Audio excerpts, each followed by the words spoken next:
Una ni Pangulong Benigno Aquino III sa DSWD ang substitute bill sa Magna Carta for the Poor.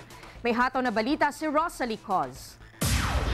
Ang gusto lang po ni Pangulo na bago niya pirmahan ang isang batas na ganoon, sigurado nating mailalagay ano ang proseso ng pag-iimplementa. Ganon, alam ng mamamayan ano ang sisingilin sa amin at sa susunod na administrasyon. Kasi nakalagay sa batas, sa unang taon, ganito kalaki.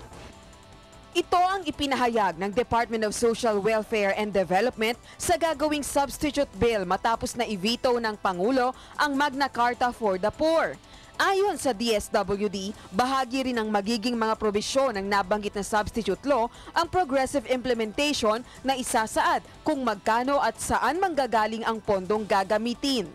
Ito yung karapatan mo, ngayong taon, itong kayang ibigay. May maliwanag na yung tinatawag nga na progressive implementation.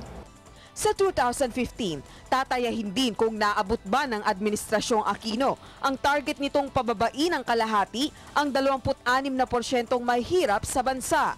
Binanggit din ni Secretary Soliman na kahit hindi pa naisa sa batas ang Magna Carta for the Poor, patuloy na gumagawa ng paraan ng pamahalaan upang magkaloob ng tulong sa mga mahihirap tulad ng mga sumusunod.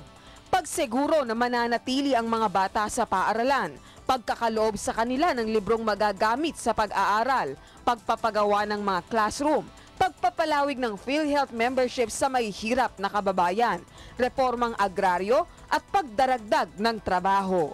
Rosalie Coz, UNTV News Worldwide.